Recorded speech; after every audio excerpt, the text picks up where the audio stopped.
Yeah. Yeah, I mean, it's Big Rule. What are your thoughts? I mean, Well, you don't have children, but you have godchildren and nieces and nephews. What is your opinion on it? Because we haven't gotten what you think. Well, I mean, as far as me, well, like I said, it was 12 maybe when I could be outside after a certain time. Okay. Then it became when it gets dark, and then it became even when it's dark, you still need to be in the yard because we at the house where I grew up in, there is a light literally shining right under our house. Mm-hmm. So it's like, yeah, you can't go out the light, so I can't see you. Or if you go down the street, you got to be back by dark. If I come get you, it's on. Right. Because I'm coming with a belt. Right. We don't play that. Right. Also, with my nieces and nephews, they live in the country, so it's different. I guess when you have a family atmosphere like that, we have multiple kids. There's always at least two together. I know that a couple years ago they had talking about putting GPS chips in the children. So what if something happens and your child does get taken? Well, you can, because you put a GPS chip inside of them, they can be tracked. However, it's not working the way it should work because it's messing up with the biological part of the child. So they're still finding ways to do it. Of course, with cell phones, you can get GPS put in any cell phone. They have some places have this thing called Family Map where literally it tracks the child's cell phone, and you can even if they walk from home, you can even create the pathway of school and home, and if that phone deviates off that pathway, it sends you a text message. Child is not on the pathway. It is like, whoa, and then they can pull it up on their phone and find out exactly where their kid's at. So, out there's a lot of ways to track your children. If they're very young, of the age nothing to 10 and don't have a cell phone, then you can get certain devices and I hate to say it like this, but there are devices that you can put on your dog that tracks, on the dog collar where it tracks them, but you can put it in the child's pocket. Right. Hey, keep this lucky thing with you. Right. That sort of thing. And you don't tell them it's a tracking device. You can be like, that's my lucky rock. Right. Well, that's creative. I never even thought of anything like that. Or you can get even a card. You can put, let's say they have a wallet. You put a little card in their wallet, and that's what it tracks a wallet. So there are multiple ways of tracking because, it's sad that we have people who are not of right mind, and they want to do things with children that they should not do, much less take them or anything else. So I mean, that's sad, and we have to be able to protect the children that you have. I think about the time when I was growing up in Jersey City, and I would guess that most people who grew up in the inner city kind of went by the whole be in a house when the street lights come on thing, and I was kind of like that. I was to come in the house when the street lights come on, and as I got a little bit older, similar age, Ruben, 12, 13, I got a little bit more freedom to hang out maybe a little bit later than dark. Mm-hmm. Certainly not as late as some of the kids that I like to play with. I was definitely the kid that had to come in early, so to speak. I was that kid. I caught a little bit of flack for that, but as an adult now, I understand. I get it. Because you realize when you get older the stress that is under your parents are under anytime they can't see you. Yeah, straight up. You know what I mean? Like some days, most days I'm cool. But some days when Mama J go to school, I'm like, wow, okay, I can't see her right now. You know what I mean? And you never really get over that feeling. I don't want to say you only understand it if you have a parent. I don't want to be disrespectful to people who don't have children. I'm sure they have, paternal, maternal instincts that kick in with the children in their lives. But that's a terrible feeling to wonder what's going on with your child. You know what I mean? Like where is he? Where is she? That sort of thing. And it's scary.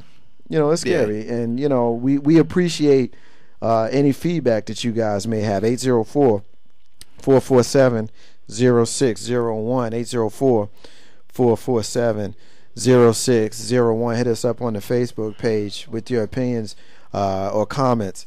Big Rube, Yo. when you look around the world today and you compare it to when you were growing up, and this was your subject in the Tune and Lube. So what do you think is the major difference between the early 80s when we were kids and now?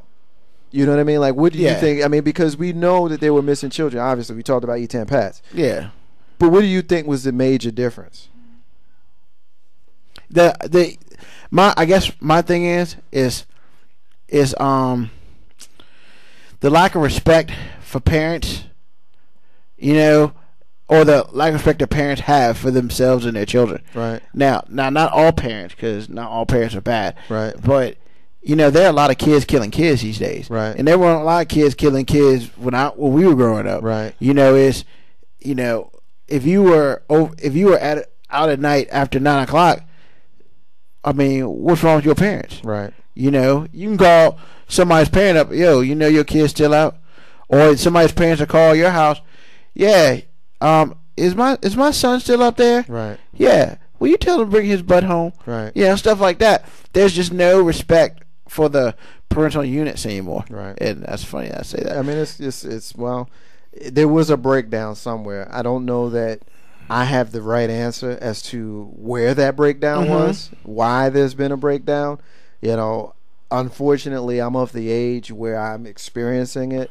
Yeah. So while I'm experiencing it, I'm having a difficult time analyzing it. It may be different if I was maybe of my parents' age where they actually saw it, because I've had conversations, when I talked to Pops J, and he would tell me about when they was growing up, and, if he got caught acting up on the street, his neighbor or his his friends, parents or whatever would get at him. You know what I mean? And today, unless you have a very strong relationship with that parent, you can't get at somebody's kid. You just can't, because you'll have there'll be problems. You know what I mean? So I mean, we deal with that talking about the school system.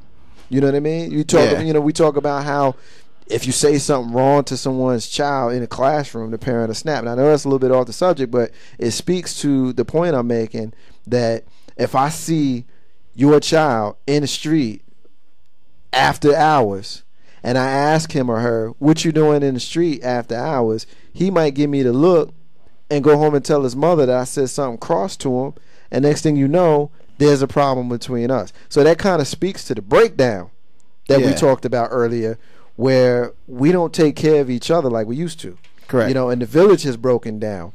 Yeah. And it's just a sad thing, because like you said, kids are killing kids because maybe there's no parents or there's no adults out there to tell them that it's not, a good look. So we got a call on the line. Vicky, that you? Yeah, he is. Oh, God. Hey, Vicky, how you doing?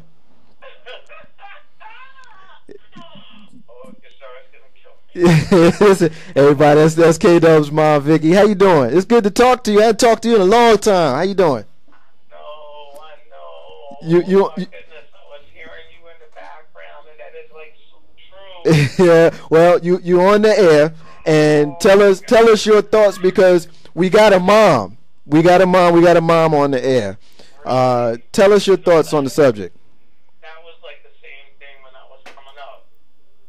When I was coming up and, taking the bus, going to school, and then even out in the street, if you were acting up, and anybody from the church or the neighborhood, Right. and they seen you acting up before you even got home, it was like, ding, ding, ding, ding, ding, I seen so-and-so. Oh, my goodness. I just had to laugh. I just had to laugh because it's true. And it's not like it should be, or, it's really bad, because nobody's watching out for anybody else. Nobody is watching out for anybody of the kids.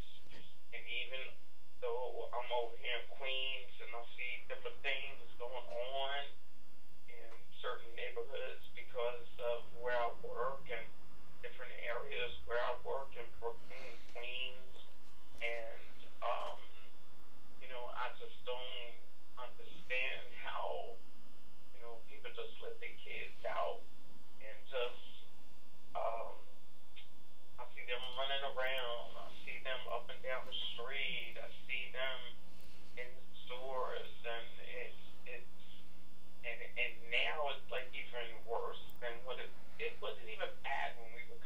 Right.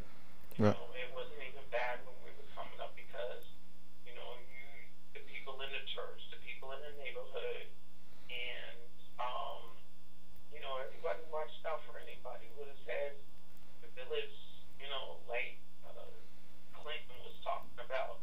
Everybody seems to. Everybody is on their own now. Everybody is worried about themselves now. Yeah, and even when y'all were coming up, and how we looked out for everybody, Right. and it's just not the same anymore, and it's really bad. It's really bad. Kids missing, get snatched off the street, just being brutalized and shot, and for no reason, and mistaken identity, and It's I mean, it's excuse me. it's a terrible time. It's scary. And then you think about, you know, like we do the missing child every single week. You know, kids on the street after hours. You know, I heard a saying, nothing good happens, you know, between midnight and 6 a.m. You know, so Vicky, we appreciate your support. Thank you so much for calling. Thank you so much for listening. Listen to us every single week. It's good to talk to you. It's good to talk to you too. Now I know I'm gonna get a call from Bishop. Yes, you are. Yes, you are. I just sent him a text. Hopefully he's still listening, but I sent him a text that you called in. We appreciate your support. Thank you so much. You have a good night. All right, you too. All right. Okay.